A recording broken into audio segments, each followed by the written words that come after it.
No way! Nigga, give me my chance. Chad! Chad! We did it! We did it! Oh, man. I hate the fact that I'm going to have to listen to his glaze for a whole year. This is so lit, man. I told y'all. When in doubt, believe in the Bucks, baby. Believe in the Bucks. Believe in the Bucks, man. What's going on, y'all? What's going on, y'all? Good morning. Good morning. Thank you, Bucks, for making me now having to deal with this BS for a whole year. Maybe 3. Thank you, Bucks. You're such hey.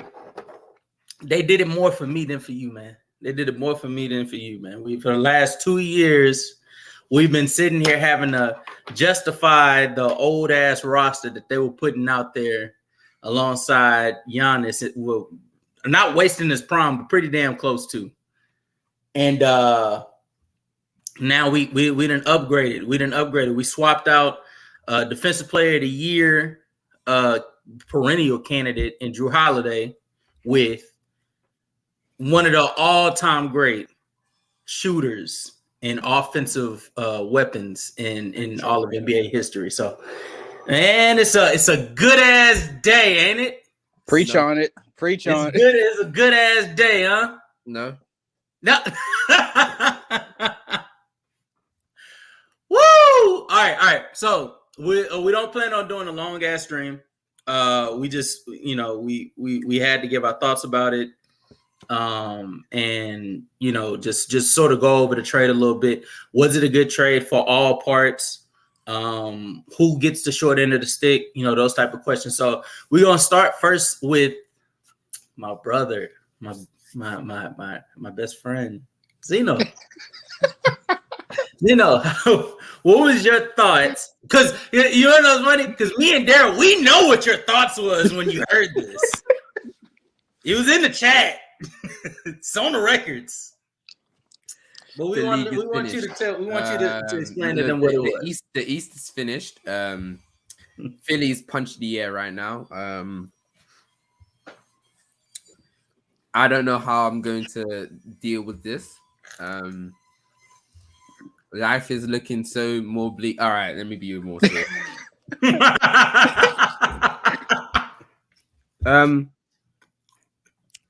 Really and truly, we've had this conversation about the Milwaukee Bucks, which is that they're slowly having more issues with shot creation as Middleton has been declining. They still have one big issue, but I don't think that's going to be like a much of an issue when it comes to the amount of offensive talent they have at this point. I'll talk about that a little bit later, but let's firstly talk about the big trade. So, of course, they lost Drew Holiday, which is like their main piece to get Damian Lillard. So, yeah, on the perimeter, they I would say on the guard position, the defense there is going to be weaker. But that won't really matter when you have one of the best playmakers in the league and shot creators in the league, which means that your half-court offense is just going to become significantly better as Damian Lillard allows Giannis to not have to work on his shot creation, which he still should, just to become a better player, of course. But the ability to now have one of the best half-court shot creators in the league on your team already negates one of your biggest weaknesses, which was half-court offense. Because as much as we like Chris Middleton, or I don't like Middleton, but as much as Middleton was there, he isn't a consistent shot creator he isn't a high-level shot creator, which was always causing an issue for the Bucks in playoff series. Now having Damian Lillard, you rectify that issue. Making has taken a leap because Dame has been always a better playmaker than Chris Middleton as well. And now you're going to come and start to see some heinous things like fucking Dame and Giannis pick and rolls, which is going to look so unholy, like stuff that you would think is going to be in 2K, but it's actually in the league right now. That's going to be so unholy. On the defensive end, I think Dame is actually that can actually really hide his weaknesses as well as being protected by one of the best front courts in the league in Giannis and Brook Lopez is going to help him a lot on that side. And then he's also swarmed with some like decent shooters, not great shooters, not like knockdown shooters, but he's gonna be swarmed around with like decent shooters in Brook, in Pat Connaughton, in Chris Middleton. He has a lot of shooters around him, so that can space the floor as well. I do want to say though, one of the biggest issues that they still do have is they have no POAs, but I think that can be still mitigated because of the fact that Dame's offensive value that he brings to the team is going to be that much to the point where I don't think that issue is going to kill them in the long run. But yeah, that's my whole analysis on the end of the day. I think this trade was such a home run for the Bucks because you decide to just essentially remove one of their biggest weaknesses and turn it into a strength instead. Facts.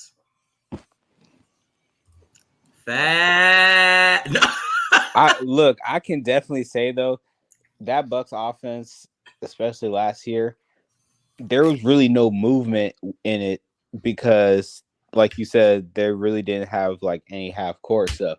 And it really, without Middleton there, without any shooting, even whether he was there or not, there just wasn't a presence where you could actually see movement in that offense to find easy buckets.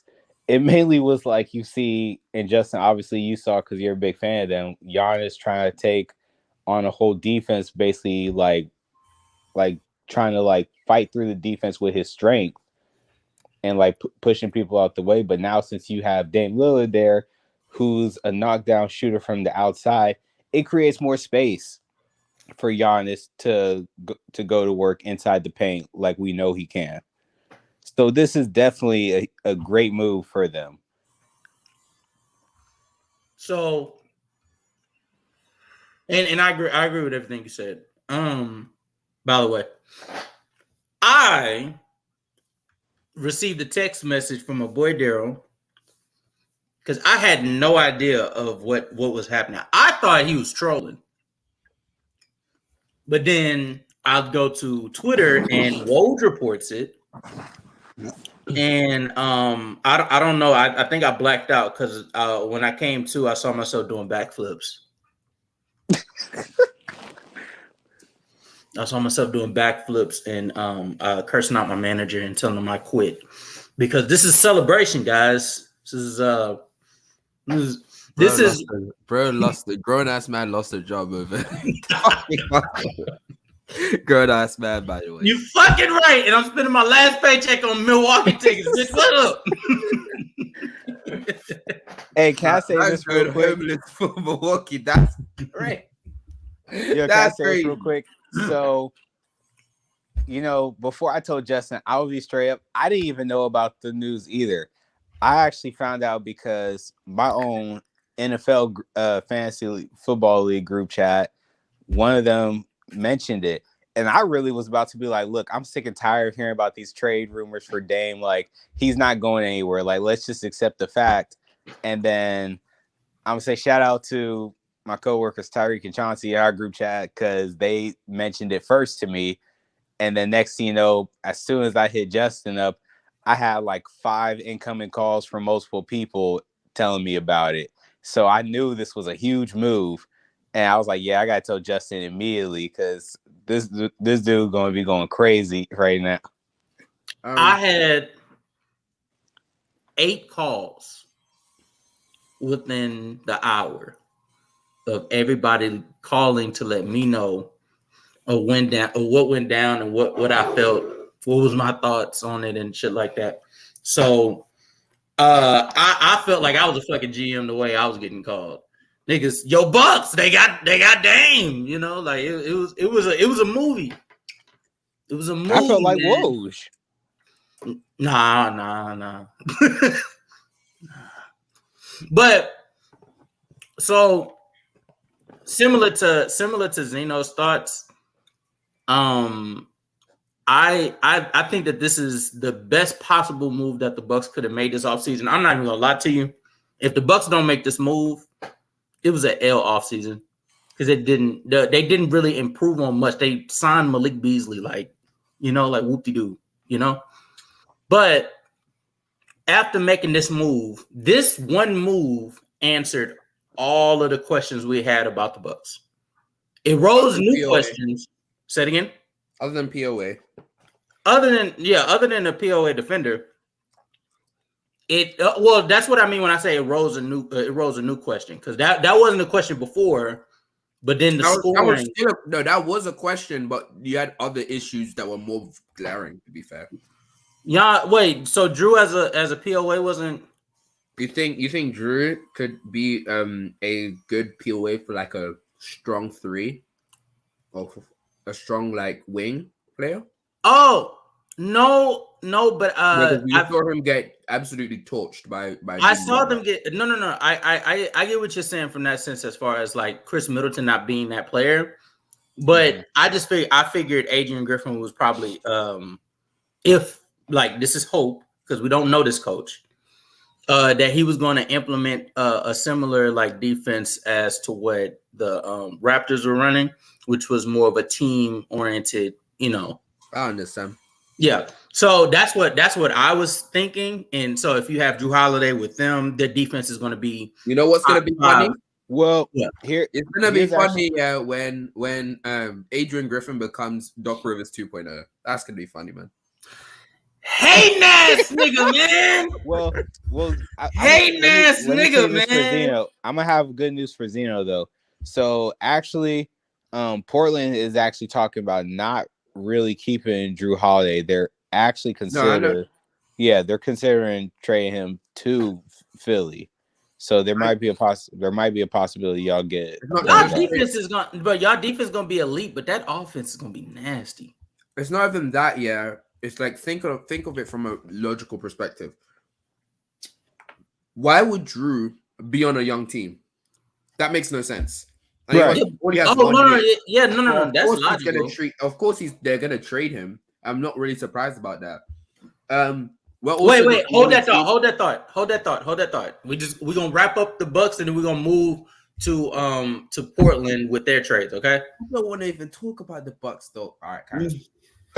No, hold on. First of all, this is my team, nigga. This is my team. I'm so sick. 2024 NBA championship on the way, nigga. Go hit like crack in the 80s when you have Doc Rivers 2.0 and James Chop. Look. Hey, don't put on us the dumb decision that Shaw made sticking with Doc Rivers for 4 years. Okay, don't do that. Okay.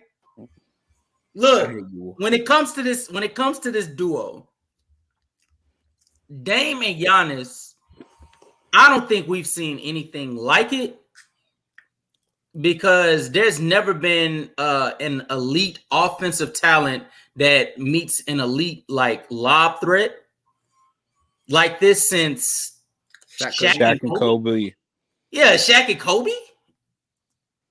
Like this is going to be amazing basketball to watch, especially like if Dame is healthy. Now that is the one like asterisk that I have because the last 2 seasons, Dame has only played. I want to say 60. I want to say like 60 games. Is it 60 games?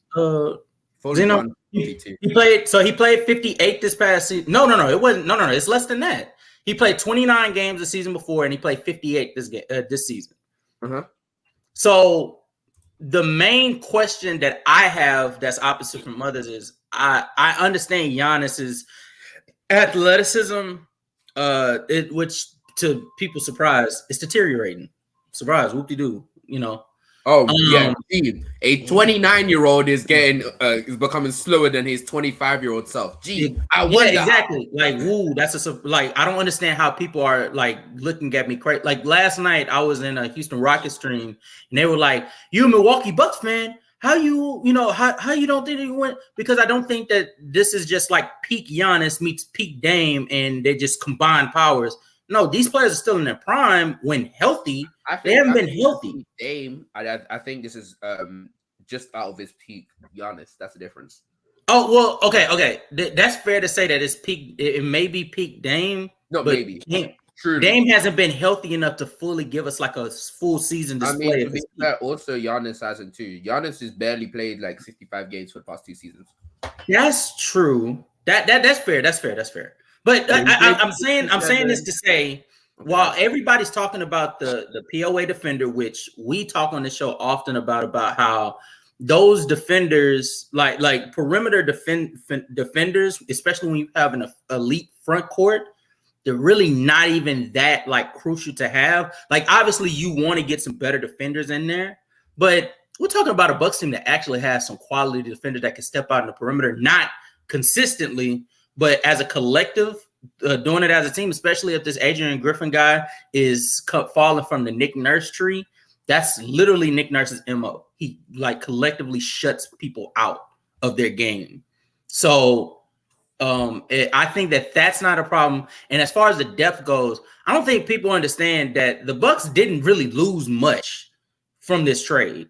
You lost Drew Holiday. You lost Grayson Allen. That's it. You still have Pat Connaughton. You still have Jay Crowder. You still have what's my guy's name? Bobby Portis. Yeah, you still have those guys. So it's not like they have nothing. They need to collect like maybe 1 or 2 more quality like bench role players.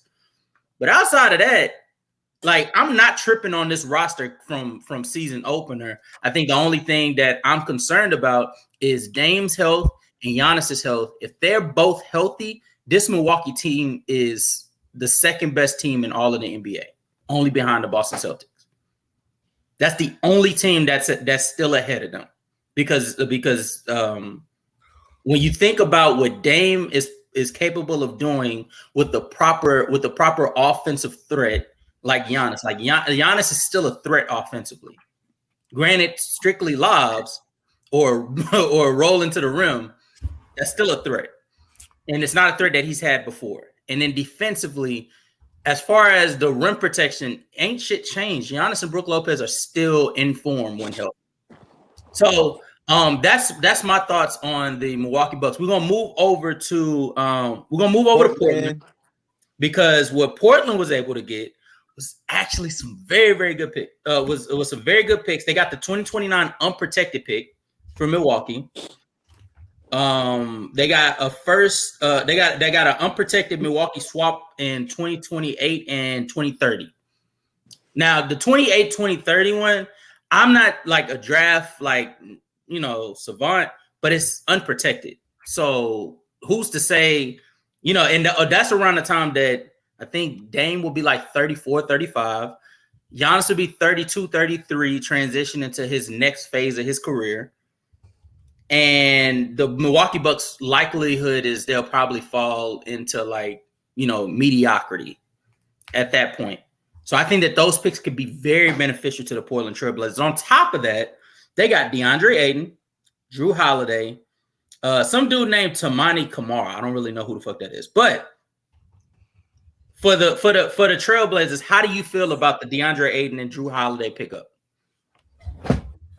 The DA is very smart. Oh shit! You can hear my background. 1 second. The DA pick. What was that? DA got that dough. We just gonna act like we didn't hear that? What? Right. What, nigga? Hey, relax. Can we move on? But anyways, back to what we're talking about. DA. That was a good pickup because you essentially pair a young center, although he's 5 years into the league, about to be 6 years into the league. You're pairing that type of center with with your young guards in Scoot Henderson, in Anthony Simons, in Shaden Sharp. You're able to pair those three with a big that is around the timeline of those young guards, so that they can actually grow up and actually get more development. And also, DA is put in a situation that features him way more than being put in PNR because you're playing with Chris Paul and that's what he can do. So on that sense, plus you actually upgrade defensively because let's keep it real, guys. Nurkic was not that guy on defense. People who actually sit there and thought that Nurkic is better than DeAndre Ayton, we have to have a discussion because I don't know what you see. maybe as a playmaker, sure. But are you really going to be sat there and saying, okay, we really value that playmaking from Nurkic? Come on now. Nurkic was not a good rim protector. And DeAndre Ayton, as much as you hate his motor, as much as you don't like him on the court, and how he pouts, he actually is a decent rim protector, which is going to help them in general when they start building around Scoot Henderson, eventually. So I think it was a great pickup on their part for that. The Drew Holiday, they're just going to move it for more for contracts and picks, which is it's the right thing to do.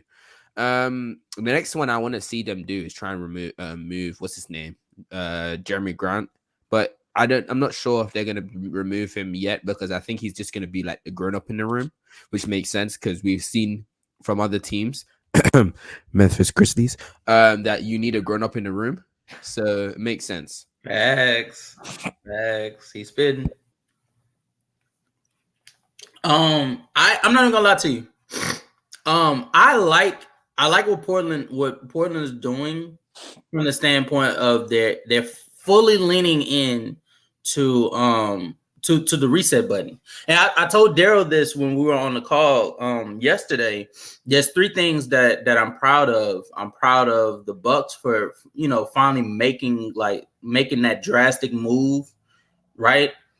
I'm proud of Dame for finally accepting that he wants more for himself.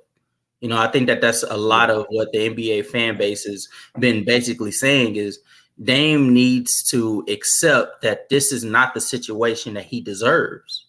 You know what I'm saying? Like you put too much work in on your game to basically waste it away in a franchise and I don't even think that it's that they wouldn't do something.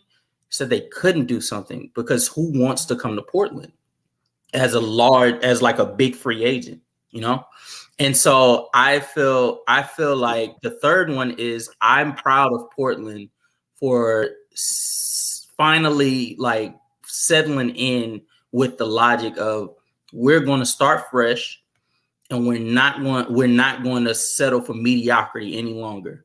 And so I'm looking at this roster and it's going to be absolutely terrible. This roster is going to be terrible.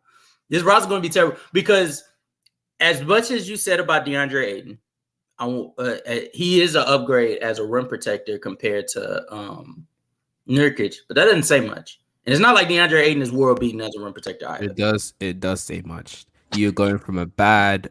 You're going from a terrible, to a decent to good rim protector. Hey, he's a mid rim protector. He's a mid rim protector, man. Come on, buddy. He's decent. Come on. He's a mid rim protector, brother. Stop this. Any big man that averages less than a block a game for respect, 2 seasons. DA got that dough. Jesus Christ, man. And man, any big man that averages less than a block, I don't respect, bro. I don't respect. So I think this roster is going to be terrible because they severely are going to lack in outside of Anthony Simons. It's 3-point shooting. Yeah, 3-point shooting. Drew Holiday, even in this season, Jeremy Grant is a decent 3-point shooter, but don't mind me. Wait, say it again. Jeremy Grant is a decent 3-point shooter, no? Let me check and make sure. He's always been a decent one. Yeah, he's 40% on 6 attempts. Yeah, respect. 40%. Yeah, he's 40% on 5.7 attempts. Respect for Jeremy Grant. Yeah, damn. Well, yeah. Hold on, wait a minute. They're not. Wait, do they plan on keeping Jeremy Grant or no? Yeah, they're probably going to keep him. They signed. If they keep him in the starting lineup is Drew, Anthony Simons. Hold on. What? How are they doing that? What is this lineup going to look like with Drew, Anthony Simons, and Drew is not going to be on the team. Not going to be there. Use brain. So they're trading Drew. Yes, that's the plan to trade Drew. No. But I don't think But I don't think they're going to be able to trade him right away because there's not his contract. That contract is big. There's a reason why he fit the bill to trade for Dame. So who do you bring in there? I don't know, but that's getting paid as much as Drew. I'm not necessarily sure what they're going to do, but I think that use brain. It's using brain still, because I still think that there's opportunities for them to go out there and actually trade. I just don't know what team could actually look for a Drew Holiday trade.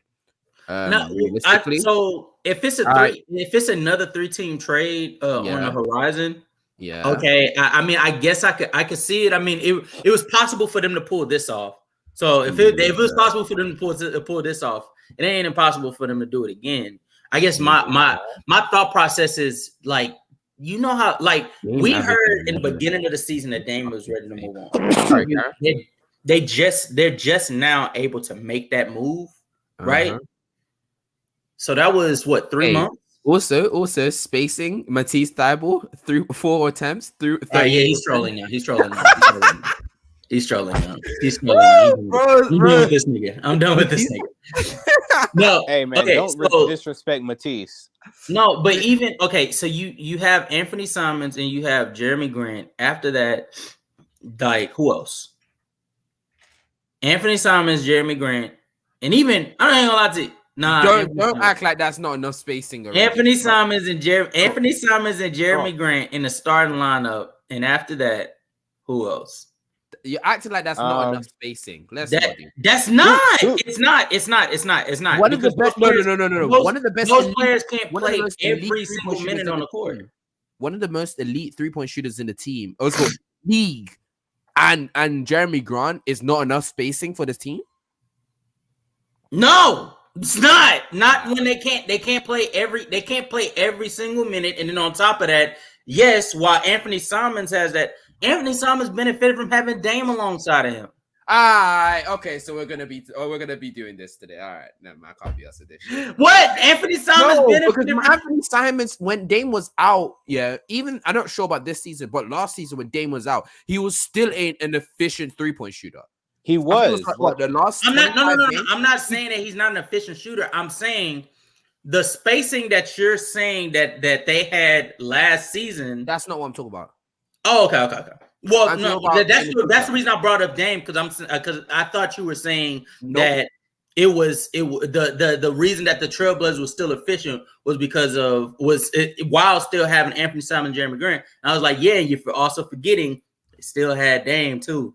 No, that's not what I was bringing up. I was specifically talking about the fact that Damian that he's actually that efficient from the 3-point line, and I think that he's that great of a shooter that he can actually provide enough spacing.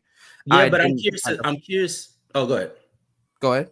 No, I was gonna say I'm curious to see the fit, like, right away between having Scoot and Anthony Simons there in the backcourt, and then the 3 is likely going to be probably Cam Reddish or Matisse Thybulle.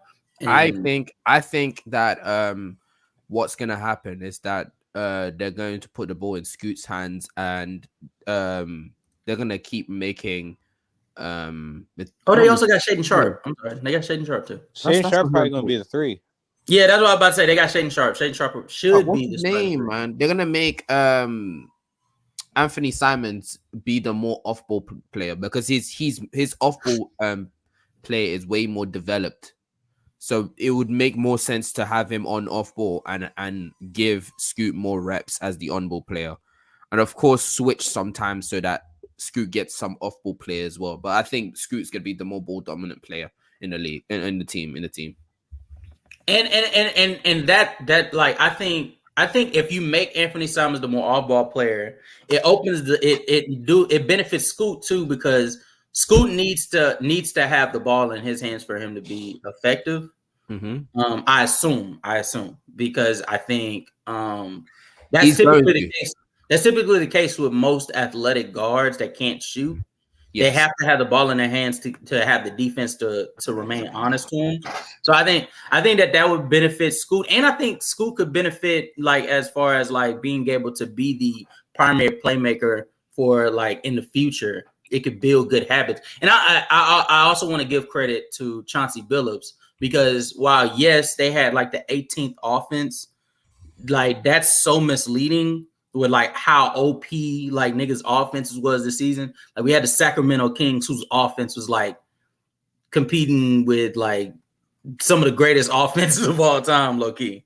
Yeah. You know what I'm saying? So like I feel like the Portland Trailblazers offense was actually like very, very solid and consistent under Chauncey Billups. But this is what I wanted to ask you guys about Portland's situation, and that's and then we'll move on to the next team. As far as Portland with this roster, how far do you think that this will go before they look to make the trade to get back into contention? I don't think they're going to do that. Why would they do that and speed up the process? Because the reason why I asked that is because I think that with this roster, at least for the beginning of the season, they're going to be winning more games than they probably should, because they still have talent on this roster, right? I mean, I want to see what talent they have on this roster where they can win games with Dame. By Kyron. I mean, they started no, because remember when when Dame was out for like the first month or so, right? Anthony Simons and Nurkic and Jeremy Grant, they had the Portland Trailblazers with like the best record in the league for a little bit. We said the first month, right? So let's do. It was like the first month or two. They had like the best record in the league, and then they slid all the way down to only winning 33 games. So that's what I'm saying. Like they were 11-11 in the first 2 months. I don't know what you're talking about. In the first 2 months? Yes. In the first month, maybe they were 5-1. But as soon as November finished, they were 11-11. So I don't know what you're talking about. Cooked. Mic drop. Hold on. Look. He got me looking through. Hold on. All right. So check yourself. Hey, yeah, that's what I'm doing right now. Anyways, meanwhile, he got cooked. 1, 2, 3, 4. They weren't able to do that. And that's why I said a team that had Dame on it couldn't even reach the play-in.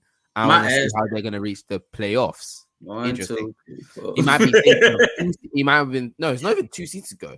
Because I think 2 seasons ago, Dame wasn't even playing that well, and then they got told that he had some issues with his chest, and then he got sat out for the whole year. So I'm not necessarily really sure about what he's looking for. Actually, I vividly remember that the Trailblazers had like the best, not the best record in the league, but they were like that Mandela effect hitting you. They were definitely in the playoffs, but and that Mandela effect. Oh shit! I'm looking at the Rockets, nigga. I'm tripping. Exactly. Oh boy. No. I'm looking at the Rockets thing, and I'm like, oh wait, that doesn't add up. But wait, that wasn't them. This is the Trailblazers. 1, 2, 3, 4. They were 5-1 in the first month, and then they were 11-11 in the second month. Suck it. No, you're wrong. You're wrong. I don't know what you're talking about. I'm literally looking at the regular season right now, and it says 11-11 in November 30th. What are you talking about? Oh wait, I was wrong. Exactly, bro. Is trying to grown ass man trying to act like I don't know how to read numbers. That's crazy. I was wrong. They were like 16-12. They were 16-12 going into the December. He said the first 2 months. I checked the first 2 months. The first 2 months is October and November. That's insane. No. That's the first 2 months. Oh, I see November 30th. That is okay. I see what you said. I wasn't looking at that. Okay, against the Lakers. We knew you weren't. We knew. Yeah, you weren't looking at it correctly, and then you try to push the narrative too. That's crazy. Hey, the only narrative I know I'm gonna be pushing is that Bucks championship. Yeah, and the nice is that you have Doc Rivers 2.0 and that Dame is going to be playing.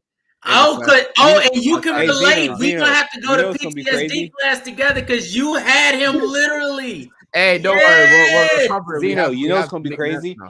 When Boston beats Milwaukee, he's gonna come back and start crying about it. Hey, no, that's not even gonna be the case. I would be like, well, they should beat us. We have a completely superior team. Hello? Yeah. Yo, is Justin good? He froze. No, he didn't froze. Daryl. Yeah. You stop that nastiness right now, nigga. You stop that nastiness right now. I'm just saying. You stop that nastiness right now. We do not speak natively of the Bucks out here, okay? Sadly we do, but hey, no, not sadly, gladly we do. Look, you know what? I'm pushing Joel Embiid trash propaganda for the rest of the show, nigga. Joel Embiid trash. Zeno, he's gonna be mad when the NBA Finals is the Lakers versus Boston. He is not gonna watch that. Hold on. Zeno. I don't know. Zeno, I don't know why Daryl is sitting over here like joining on why does bro think he's gonna beat the Suns? That's my question. That's what I'm saying. Like, yes, what? we are. Bro, like, then y'all losing 5 to the Nuggets? Didn't the Nuggets stay the same? We're gonna beat the Suns because Bradley Beal gonna complain saying he injured. That's what's gonna happen. Bradley Beal gonna have. Wait. This is gonna be the same nigga who's their two best players is LeBron and AD. Alright, bro. AD is gonna have a breakout season. Mark my words. What the hell? What else can he do? Yo, bro, he's gonna be healthy this season. Hey, Justin, at 9:37, AD is going to have a breakout season. Oh, breakout season. All right, buddy. All right. He's gonna have a post game. That's enough, buddy. Playmaking is gonna take a huge drop. He's gonna turn into the best player ever. I'm telling you, bro. What, man? Come on, bro. At 9:37 on September 28th. There's no way. Actually writing this down. I'm sick of this. Oh, you nasty motherfucker, boy. 30 years old AD is gonna have a breakout season. Is he said he gonna have a break? What else is he gonna do that we haven't seen him do before? Is he gonna play make for once? Is he gonna be a quality stay healthy? playmaker? That's what's gonna happen. He's gonna stay healthy.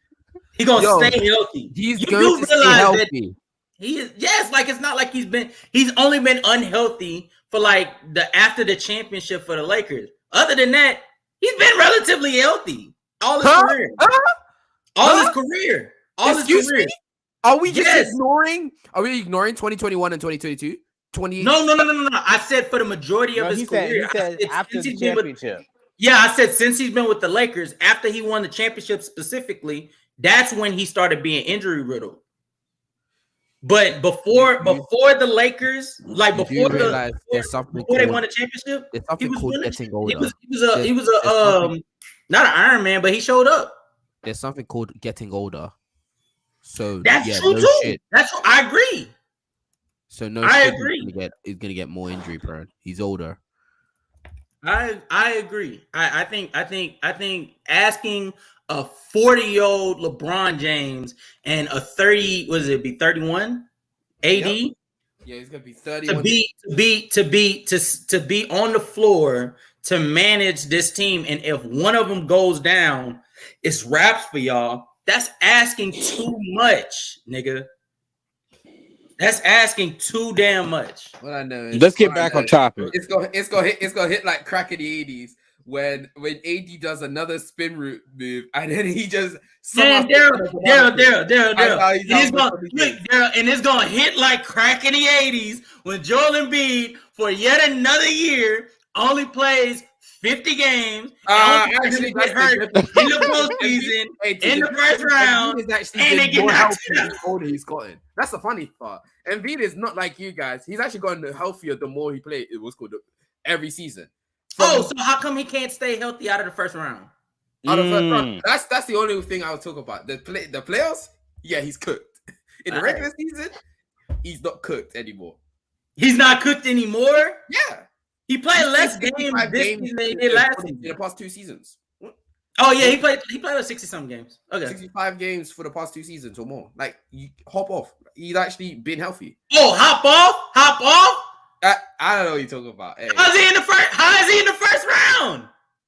He's been fine. Okay. How is he in the second round? It may be a little bit difficult, but hey, we can be fun. Man, we moving on because this nigga's being nasty, y'all. He's being nasty. He's fucking nasty. So now we're going to the third team, and it's none other than, you guessed it, the Phoenix Suns. Phoenix Suns, they landed Nurkic. They landed Grayson Allen. Nasir Little, and Keon Johnson. What's your guys' thoughts? Because I'm gonna tell you right now, it didn't move me, not one bit. I am quiet. I actually think it got deeper but worse.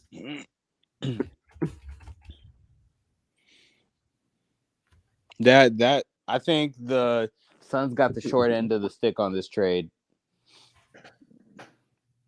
That's what I feel like. I feel like they got the short end of the stick because they got Nurkic, who we already said was he was pretty much nothing with Portland. He wasn't really a great rim protector. Really didn't have a great offensive package. I wouldn't say nothing, but he wasn't.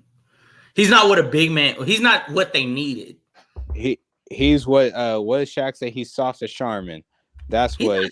No, Nurkic isn't soft. No. All right. What people got to understand, and correct me if I'm wrong. But what people need to understand is just because you're not like those big men, like from those days that prioritize like rim protection, doesn't mean you're useless. Like Nurkic has a place in this offense. Playing alongside D-Book, Bradley Beal, KD, Nurkic could benefit like heavily from it. It's the defensive end where it's like it's not that he's soft. Can we talk about how Nurkic is also he can't hit layups? That's the other thing I forgot to say. He's not that good finishing as well. I'm pretty sure he's not that good finishing as well. That's the other issue. You talking about Nurkic? Nurk as well. Yes, I'm almost certain he's not. He's never been like a great. I'll check and make sure. But that's the point. Yeah, he has a place on the offense because he actually is a decent. Is a decent finisher. No, it's not a decent finisher. That's what I said. I'm talking about his playmaking. His playmaking is kind of decent as well. I think on the defensive end, you've taken a dip in rim protection. Your defense was not actually that great in the first place. So taking a hit at your rim protection, which was one of the better aspects of your defense, is I need to move closer. My bad. Is a big issue for your team. And I think that's something that might bite them in. Huh?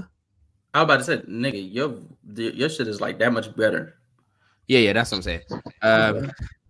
I think that is much more of an issue. It's gonna be more of an issue down the line, especially with certain teams in the league. Like when you start playing against teams like the Kings. Grizzlies when Ja comes back, those rim pressuring teams that they have in the league. That's going to be so much of an issue later on down the line. But yeah.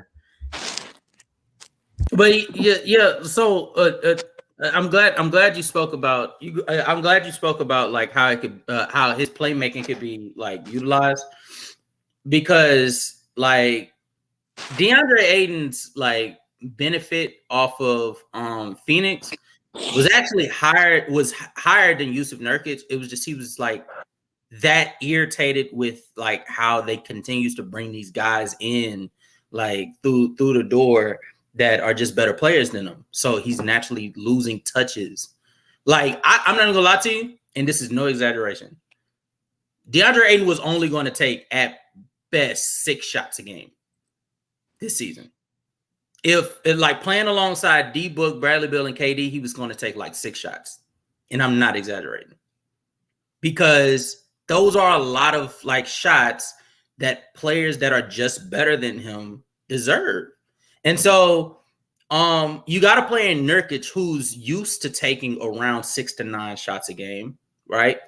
And so I think he'll be like not to categorize him, but he'll be obedient to what the Suns want him to be used for on the offensive end. But defensively, you do not have to be this rim. If Jokic didn't teach you anything, if you make yourself useful on the offensive end and defensively, you're at least serviceable in some aspect on that floor. You don't have to be an elite rim protector or even a good rim protector to be on the floor. And then Yusuf Nurkic's case, his ability to be obedient within a system, play within himself. He very rarely plays out of body. That's all you could truly ask for. And then bringing a player like Grayson Allen, I regardless of what you guys want to say about Grayson Allen as the person, having him on the Bucks, He's Grayson a thug. Allen, He's a thug. he could be a thug as a person, but him on the Milwaukee Bucks, he actually was like very, very serviceable. He was a very good 3-point shooter, shooting like 40% or close to 40% on like 5 attempts. Actually, yeah, he was like 44, 39, 90 splits. And not to mention, he was pretty serviceable as a ball handler, taking care of the ball for the Bucks, as the backup point guard at times. Like, he's very, very good as a role player. And so you bring him to this to the Suns team where they don't have too many options as far as like outside of D-Book and Bradley Beal, and I don't think KD should do it. Outside of D-Book and Bradley Beal as like primary ball handlers, Grayson Allen is coming off the bench as like the primary ball handler because they don't have too many more options after that. And so I'm looking at the Suns team, and although I think that they made themselves more versatile offensively, I know you want to say something, but I want to add on to this.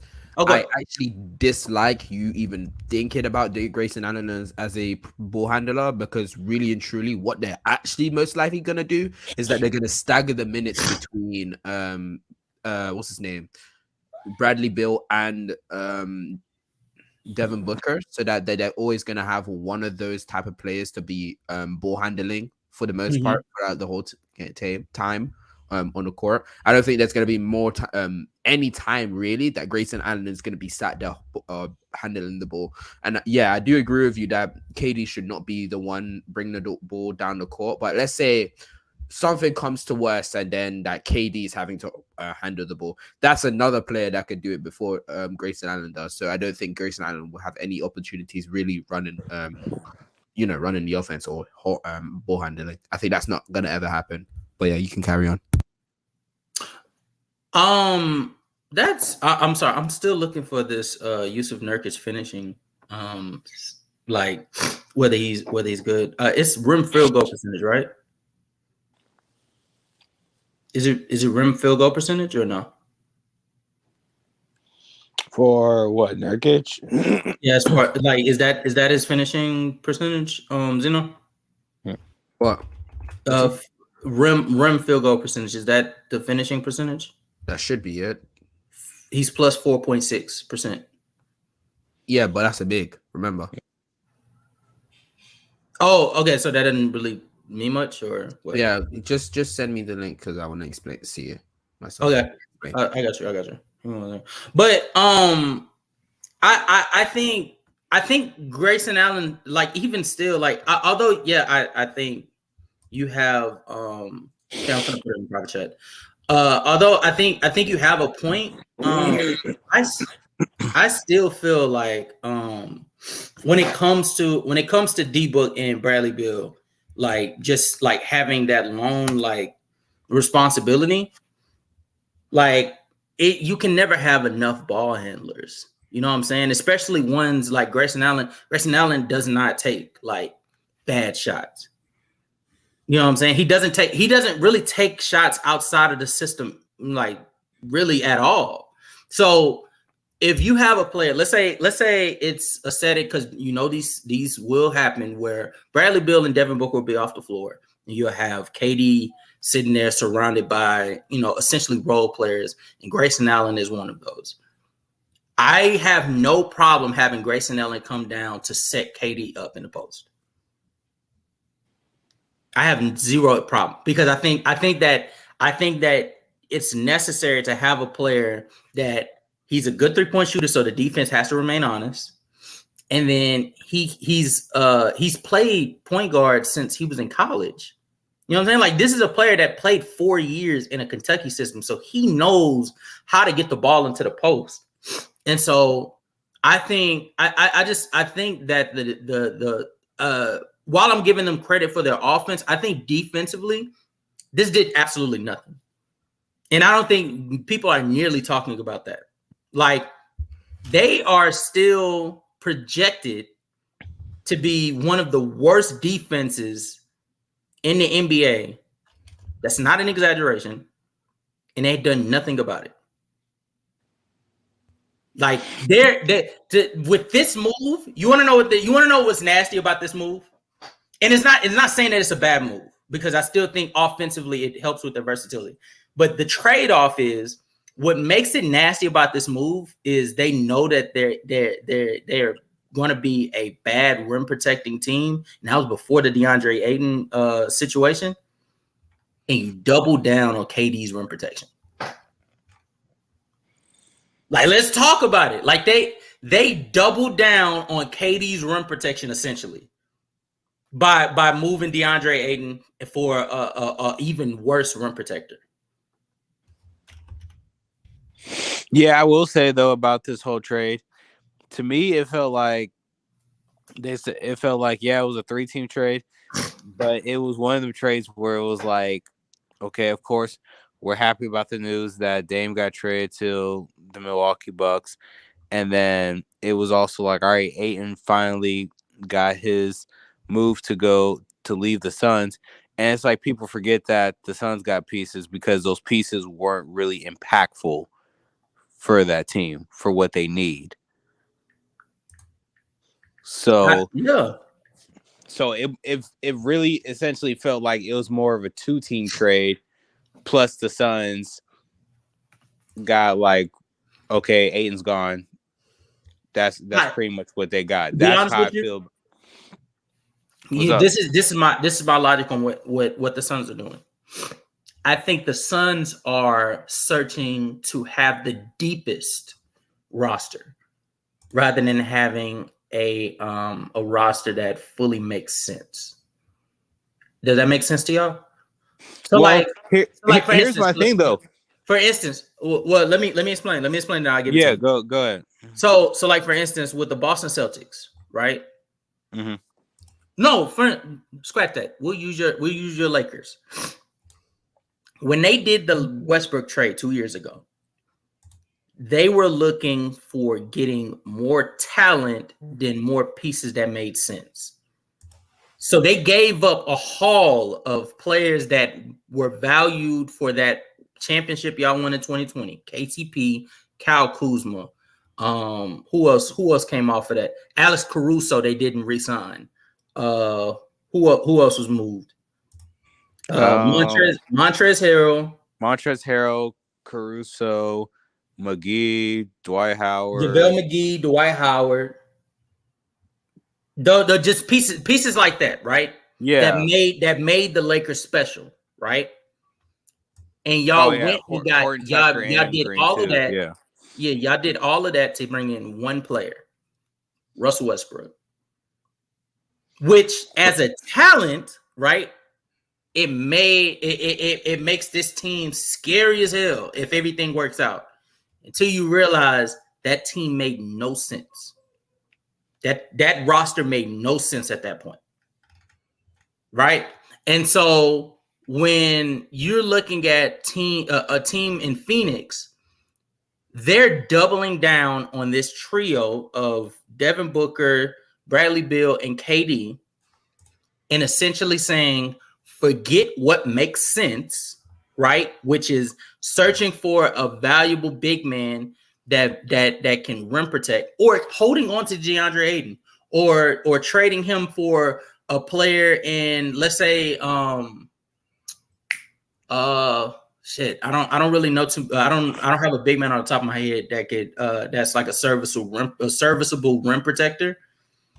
But trading DeAndre, if you are trading DeAndre Ayton, trading him for a serviceable big man, that could say JaVale McGee is. JaVale McGee wouldn't be bad, but I don't know if that's the name. The best I could find is 0 to 3 free with Yusuf Nurkic, and it's 64.5% in the rim. What's called around that area. Just to give you a clear representation of how bad that is, let's go to Daniel Gafford, who's literally a lob catching big. he shoots 84% at the rim. Mm-hmm. You see the it's difference? 20% drop off. 20% drop off. You see the big difference. He's shooting at the rim or around the rim like where a wing would shoot. And actually, that's a bad percentage for a wing. Actually, wings should be shooting around 70%. So he's shooting better for a wing, and he's your center.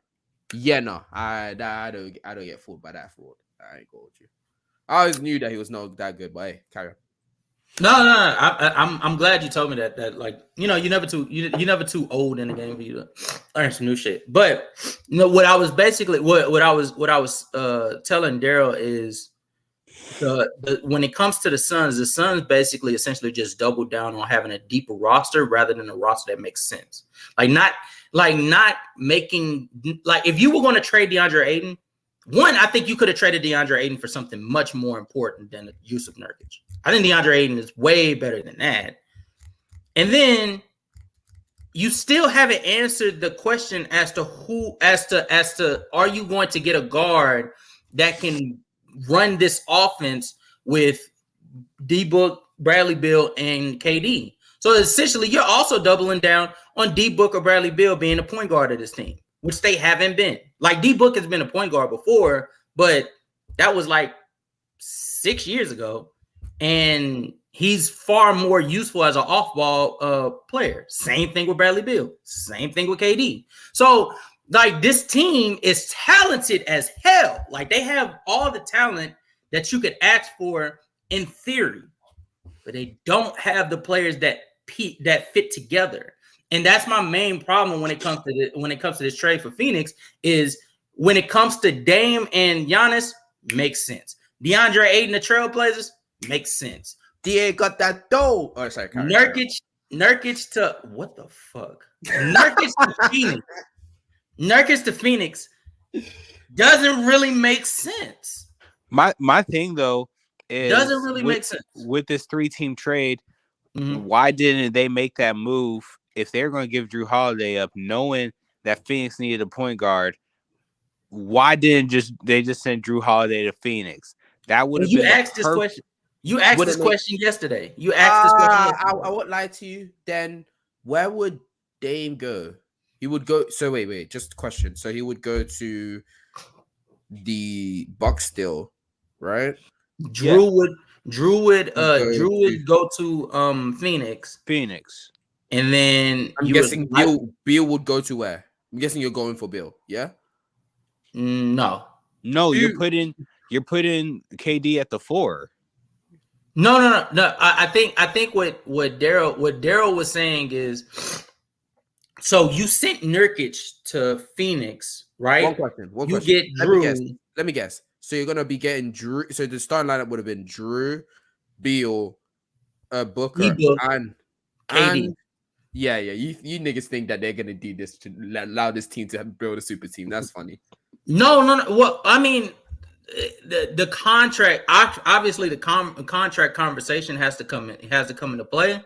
But nigga, when you think about the fit from the fit standpoint, Portland literally could have. Portland. Hold on, talking about Portland could have got nothing but those draft picks from Milwaukee. And they got off a Dame. That's a win. That's a fucking dub for them. Right. I promise you. But listen to me. You guys are valuing first round pick. Those picks a bit too much. 2, I think you guys are not understanding. I'm not valuing the picks. I also think you guys are not understanding the cash situation when it comes to having Drew, who's on a big contract, with Beal, who's on a supermax. What's his name? KD, who's on a supermax, and okay, Zena. I think you're taking what we're saying literally. I think you're taking what we're saying too literally. We're not saying you do the exact same trade. The only difference is Drew Holiday goes to Phoenix. No, obviously Phoenix would probably have to give up multiple players to make those contracts fit for them to, at the very least, to have Drew, D-Book, and KD. But that makes more sense. You know what I'm saying? that makes more sense having a point guard that could run your offense competently. D Book, who's an off-ball phenom, KD, who's an off-ball phenom, and then you have that leaves 2 slots for you to be able to work with.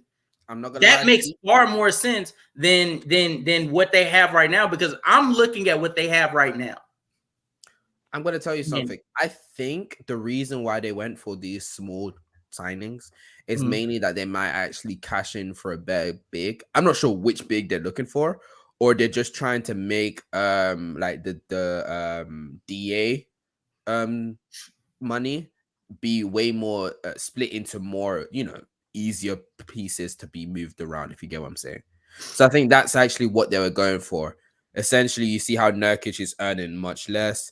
They're able to just essentially move around contracts easier if they need to at the deadline. And I think that's the main reason why they did that, really and truly.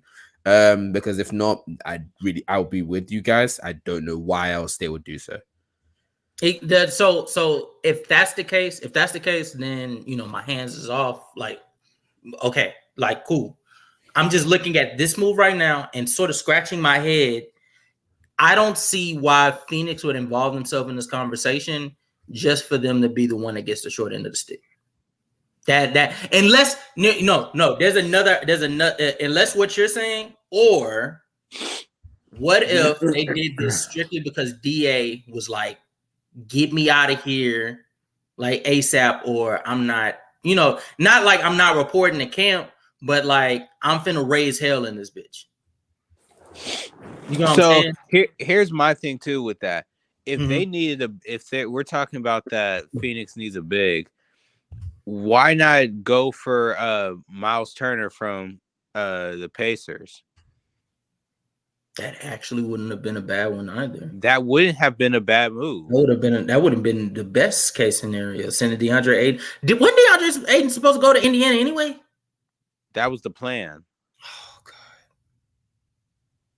Well, I mean, yeah. If that was to happen, if that was the outcome originally, I would say this is Phoenix's best offseason in his franchise, because you got Bradley Beal.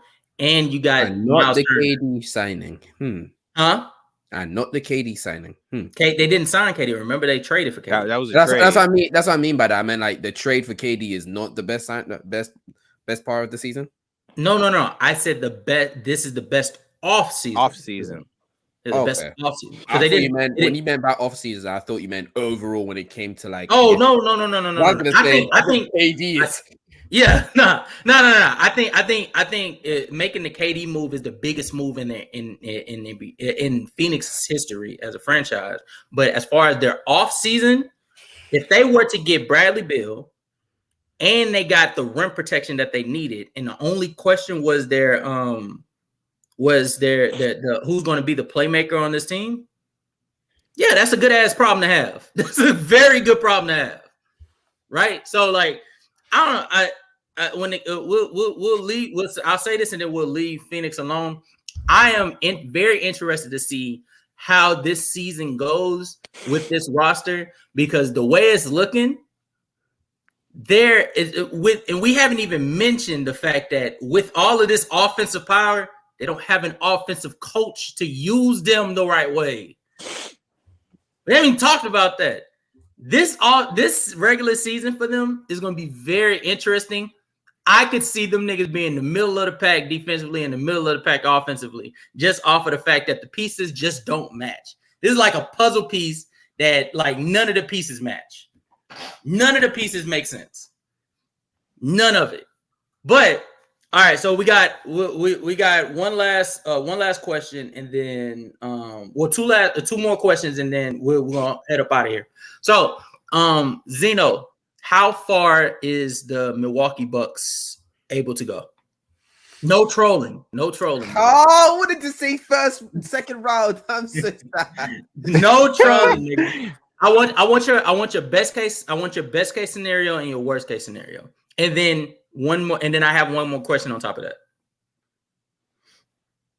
Let's see. Let me see realistically realistically. One sec. Yeah. Go ahead. I need to see What how. do you want me to? You want me to go first, and then you go? No, I'll be good. Okay. No, the reason why, right, is because I want to see how I need to really sit down and think how long do I realistically see Dame play at this level. Barring no significant injuries, I can see him playing at this level for 3 years.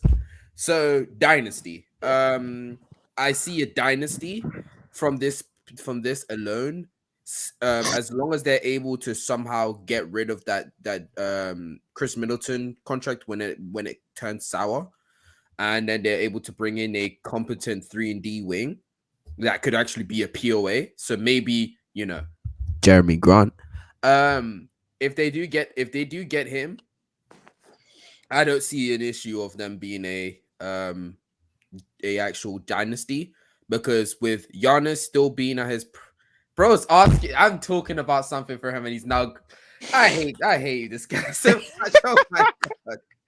But if Dame is still able to play at this level, and I think he's going to be more efficient, really, because he's not going to be focused on as much compared to when he's playing by himself, because he's with Giannis. And then he has Giannis, who's also going to be more efficient because Dame is going to be able to set him up better than Drew could ever do. And their half-court offense is not an issue. Their defense, although it takes a dip, is not going to be as much of an issue. Still think it's going to be like a top 10 defense. I really struggle to really see how they can't become a dynasty. Unless, what's your opinion on the dynasty? Is that 2 or 3 chips? 3 chips. 3 chips. Okay, then I don't know what to say about that one. But 2 chips, I could see possibly within those 3 years, 2 trips, I would say. But the worst case scenario, losing in the finals. Both seasons.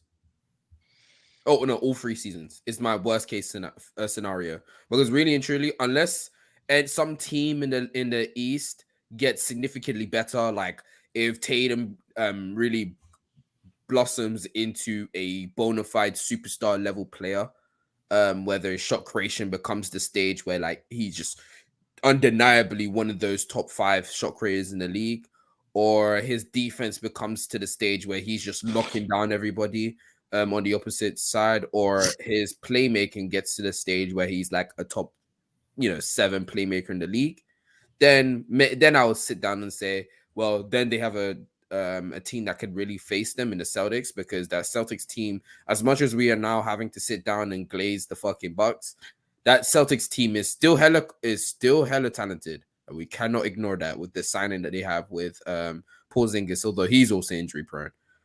But I was just about to get there and say that. I'm not doing this. I was about to get, because I was about to say that on my point of view on that question. I really do believe that this Bucks team, they definitely do have the potential to go to the finals, but that's only with the fact that I still think Boston is a better team, but unfortunately, if Porzingis can't stay healthy, then we will see. He was healthy last season, guys. No, look, listen to me. He was in and out during the season. That's the issue. He 65 games, nigga. He missed the most important games. He missed the most important games Washington needed him. That's how I feel. But get the fuck out of here. Come on. This thing. So a game against Toronto means a lot to you. There was a lot of games that Washington needed to win. So a game against Orlando, that meant a lot to you. Get the fuck out of here, bro. Y'all niggas is glazing this nigga Chris Stouch. And he's healthy. This nigga's usually healthy. He had 3 years with Dallas where he was recovering from an ACL tear. Give this nigga a break, man. God. Shit. Look. The best I got from Milwaukee is this upcoming 23-24 season. If they get it going, I'll probably say they probably won't start the beginning of the season next month. I won't say they'll start clicking immediately because we're just now in the middle of training camp and we're preseason about to start in a couple weeks. So I don't expect Milwaukee to automatically start clicking. I'll say they'll start clicking probably mid-November, early December. Oh, I was about to say All-Star break.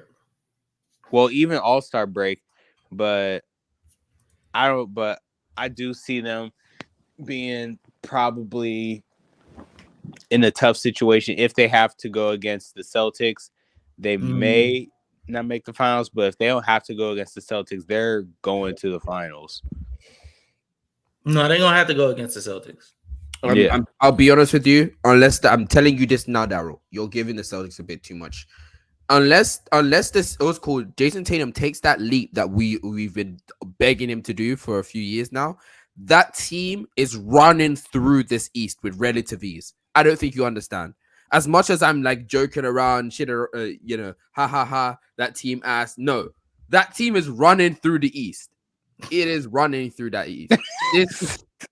I'm sorry to say this. I want to hate, but nah. I want to give some parity to the NBA, bro. I hate that. So nasty. Bucks in 5, nigga. Justin just about to say the Bucks are sweeping everybody in the East. They are though. No, for real. I promise you, it's gonna be quite hard to stop them from sweeping you. I'm gonna be promising. To be honest with you, no. But it was, this is why I just, and me and Daryl spoke about this yesterday, and I told him the only team that's better than the Bucks right now is the Celtics as a team. I don't because agree with that.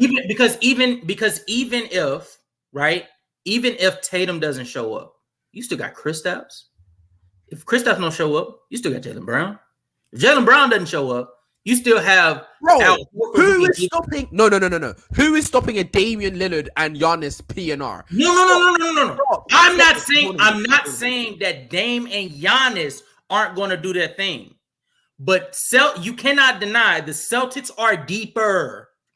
They have Malcolm Brogdon, when you have the Derek White, Tatum, Jaylen Brown, like it when people Kristaps, Al Horford. I don't like this. No. I don't like it when people use this type of argument. When you have the top tier talent always beats that. It was called that well-rounded teams. When the top tier talent is just significantly better. Giannis is the third best player in the league, if not second best player in the league.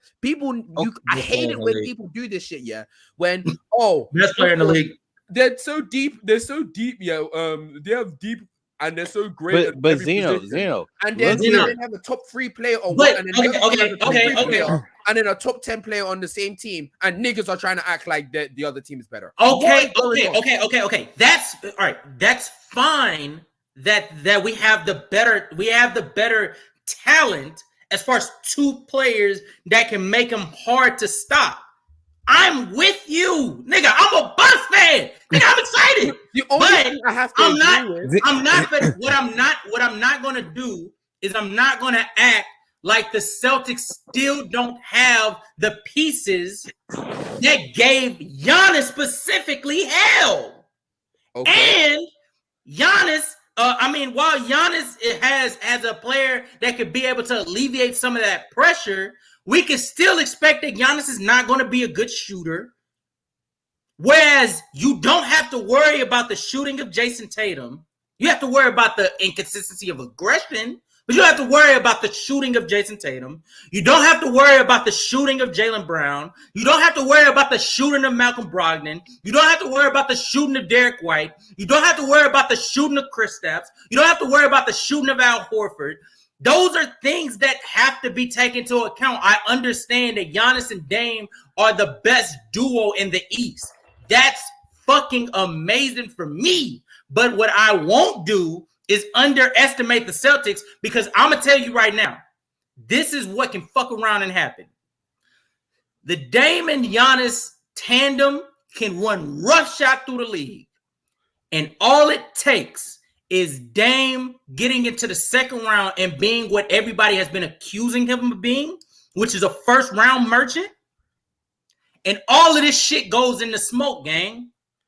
The only thing I wanted to say, I wanted to add on though, because I did actually cut you off, so that's why I just stopped saying anything.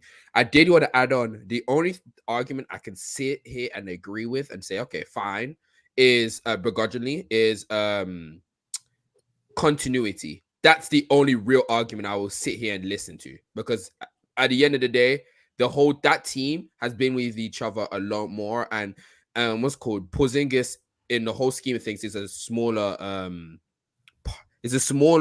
part of that team compared to Dame, because Dame is actually going to be running the offense. So learning that type of stuff is going to be way harder for Dame compared to Porzingis, who's still just going to have to do the similar shit that he's been doing for the whole time. And then on top of that, not and again, that this has to be like stressed to people in the chat. We don't know what Adrian Griffin is. Like, we don't know what he's going to be. He's going to be Doc Rivers 2.0. Let's go. Bitch. All right, nigga. You're out of here. You just hating at this point. I'm saying. He just hating at this point. Of Nigga, course. we don't know what Adrian Griffin is going to be. Adrian Griffin could end up being a Darren Ham type of coach that, you know, his philosophy is like, he could be a Nick Nurse from 2019, where his system fits perfectly with what he has before him, or he could be a Doc Rivers. He could be a Doc Rivers. One of the what ifs in this was that we're gonna probably forget about is if Nick Nurse waited and actually decided to go for that Bucks team, man. Because if Nick Nurse got this Bucks team, it would hit like crack in the 80s. Oh boy.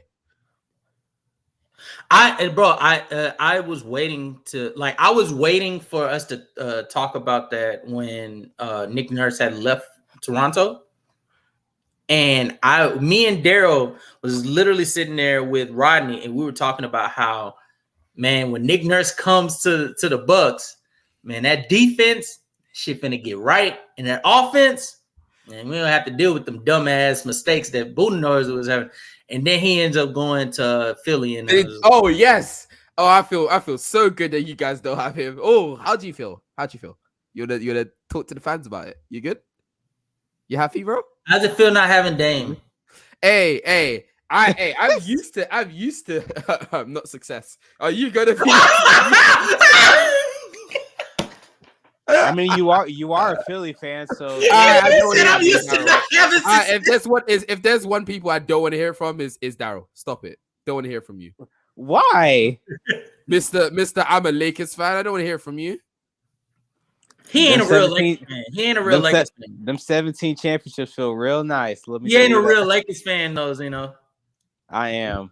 That nigga was about to pin. He was about to pin all of their problems on LeBron.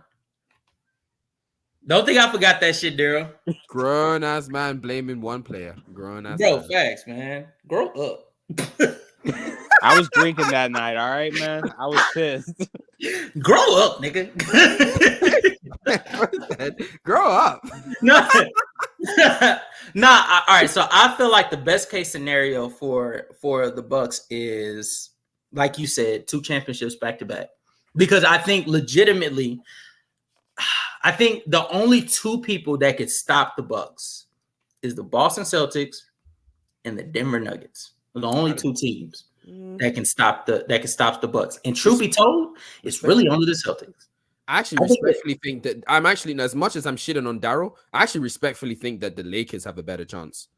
I don't think the reason why I don't think the Lakers really have a chance is because of health. I think talent wise, if the Lakers come into the playoffs and are healthy throughout, they put themselves into this conversation. Because I don't think people talk about it enough. Even in this Nuggets series where the Nuggets beat them in 4, it was a close. Every single game was close, and the Lakers had that. They were on them up until like the last few minutes of each game, and the Nuggets pulled away just because they had more talent. But now the Lakers have talent. It's just the health. But that health bug has been their Achilles heel for the last 3 years now. So that's my main concern with the Lakers. So that's why I don't put them in this conversation. But absolutely, if healthy, the Lakers, like, they're probably better than the Nuggets, right? Like as a talented team, like having LeBron at the helm with AD when healthy, and then you have Gabe Vincent, you have D'Angelo Russell off the bench now, you have Austin Reeves, Jared Vanderbilt. Yeah, I would say they're a better team than the Nuggets. So yeah, when healthy, it would be the Celtics and the Lakers. Respect the Clippers. Fuck the Clippers. No, stop. Fuck the Clippers. But don't disrespect my I think there's only two teams that can stop them. But if everything clicks with Dame and Giannis, like we've all are basically assuming is going to pan out, I don't think anybody can stop this team. That pick and roll is unstoppable. The offensive package that Dame is going to bring to the Bucks is going to make them lethal on the offensive end, and then defensively, like you spoke about earlier when talking about the Bucks, like the front court of Giannis and Brook Lopez, that's not going anywhere for the next 2 or 3 years. Yeah, that's the other thing. That's why I said I was thinking of Dame, but I think even if Brook like regresses as the rim protector, I think that's going to be less of an issue when he's going to be relied on less on offense. So he can focus more on defense. Yeah, that's my reasoning. So I don't think he's going to be regressing as much. Yeah. No. My concern isn't with that. It's strictly with like the health and like the we don't know. But the worst case scenario is I think second round exit. And that's if they run into the Celtics earlier than expected, right? Like let's say this season, we understand like it's going to take some time for them to get together, right? Like for them to get the team chemistry. And let's say like they just like they struggle for a little bit and they end up as like a 3rd seed, and the Celtics run roughshod and they get the 1st seed. That means they run into each other in the second round. And if they go up against the only Eastern Conference team that is like had their number or could potentially have their number and they lose to them, like that's the worst case scenario. But this is my question to you guys. With this roster, right? With this Milwaukee Bucks roster now, if they lose, but Dame and Giannis play well, and this is a conversation I had last night. If Giannis and Dame do their job, but their roster just isn't good enough, and they lose to the Boston Celtics, are you blaming it on Giannis or Dame? Yes. I'm not gonna lie to you. You're gonna need to repeat that for me. Sorry, I zoned out. If Giannis and Dame do their job, like being the elite tandem that we expect them to be, but the roster just isn't good enough and they lose to the Boston Celtics per se, are you going to put this on those two? I still think so. Respectfully, I do believe that the roster is good enough for them to put them to bring them over the hump. I know that doesn't really answer your question, but I just don't see this as a situation where like the team is, the team gap is that big that you can say, okay, the team, the role players is the deciding factor here. I don't think that. I really don't. So I would have to just say it's their fault for not being able to finish it. Oh yeah, Daryl. No, I wouldn't blame them, because if they do their job, as like I'm putting that on the rest of the team, because y'all got y'all point guard that y'all needed in Dame. He's doing his job. We know Giannis is going to do his job. The rest of y'all got to step up. If y'all can't step up, then some changes need to be made in the role players. And some of y'all going to have to go until we find pieces that can come in and take over that spot. So I'm not putting that on Giannis and Dame. And I'm with Daryl. I'm not putting it on Giannis and Dame alone, like to have to carry this team. I think I was like I said, I was talking about this last night, and they were like, they were talking like they were referencing to like the Rockets, like with Jalen Green.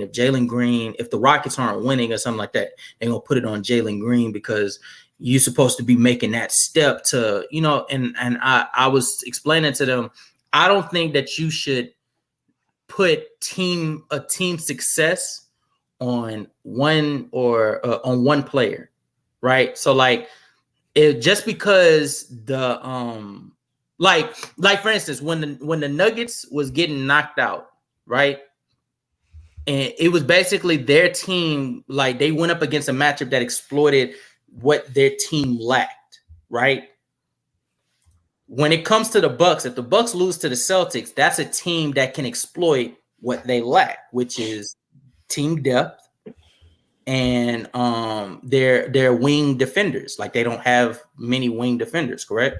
So if the Celtics beat them, I'm not putting that on Giannis and Dame because like Giannis and Dame did their job, right? In that theory. So what more can you expect them to do outside? Like, because if you say Dame should have did more, then that requires Giannis's production to take a step back. And vice versa. If you ask Giannis to do it, that requires Dame's production to step back. So I don't think that that's fair to put that on either or to say, he should have did more, because if for you to do more, that requires somebody else to do less. And that means that you just obviously weren't better than that team. That's my logic. But I was just asking that question because I wanted to get you guys' thoughts on that topic. That's about it. Yeah, we've gone for about an hour and 25 minutes. This is actually a really good breaking news episode. W thumbnail, by the way. W Zena. Huh? W thumbnail, by the way.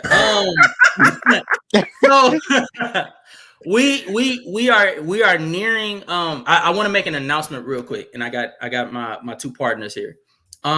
We are nearing the preseason, and we are going to be switching it up pretty soon. We have a couple interviews lined up with some very pivotal people to our channel. Some we didn't even know was rooting for us, and they're showing up. Also, side note, Zeno and Daryl for making sure that our social media and stuff like that is always like accounted for. Zeno makes sure that the streams are the subscribers are always like in count, so we always know how many subscribers we're gaining. And then Daryl always makes sure is from the Instagram and TikTok how many subscribers we gain from that. So y'all, this upcoming season is going to be very big for us because we plan on pushing out content like at least like 2 times a week, at the very least, with Full Court Press, which is showing up tomorrow, and our usual Hoops Just podcast every Sunday. So we're going to switch it up very soon. We're going to be hopping off of the off season, pause, and we're going to be talking more about what is going on now with the roster construction, and more so predictions for what is to be of that week, what happened the week before, and we plan on bringing out a lot of topics and stuff like that. So Zeno, you got anything to say about your show and stuff like that? Before we even talk about that, I want to specifically say this to the people that are watching. Thank you very much. We have 29 subscribers. I'm very thankful for every one of you guys. I want you to know that. Thank you very much for tuning into our shows, listening to us, watching us do our thing. Me be goofy, Justin giving out all that take, and Daryl being Daryl. So thank you very much for everything. And let's hope that all of us are going to be on this journey for 1K, 2K, 5K. We're going to keep moving forward. Let's go. Facts. Daryl, you got anything to say before we ride out? Appreciate everybody been supporting us. When we started this, we definitely was talking about it for months until we all finally just came and we finally just got together, and it was just like, all right, we got to put this like out there and show people like we can put this podcast together. And shout out to Zeno for letting us know every single day when the subscribers go up, because without even knowing about that, we probably be still thinking we got like 2 subscribers, like how we first did. Don't worry, I'm a subscriber merchant, Dora. And the nigga says all the time, niggas the subscribers hit like crack in the 80s too. That nigga's wild. And on top of that too, we also talked about it during this season.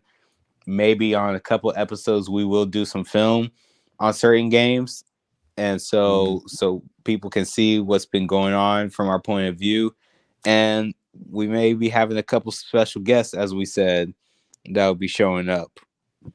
Yeah, we got a lot coming you guys' way. We're doing all of this because we love talking about we love talking basketball, and we love you guys coming in and talking and having guests like Dev, Sage, who else help me out, Mood, Khalil. And actually on Friday we're gonna have a new person coming in, so tune out to that. Tune in. And also on Saturday we're gonna have something happening for you guys too, so tune out for that too. Facts. Yep. But that is going to do it for this very sporadic episode. This is a really good episode. We will see you guys tomorrow. Oh, also, for some of you guys that may have heard, some of you guys haven't heard, I had the pleasure of being in the same stream as a Hall of Fame point guard in the name of Gilbert Arenas. And I just got cleared to be able to post it on our channel. So that will be posting Friday morning. So tomorrow morning, around 10 a.m. So I look forward for you guys seeing it and giving me feedback on, some questions that I should ask him next time, because there probably will be a next time. And we're gonna keep rocking. We're gonna keep rocking. Cryptic with the heart, man. Thank you. Much love. We will talk to you guys later. Peace. See ya. We out.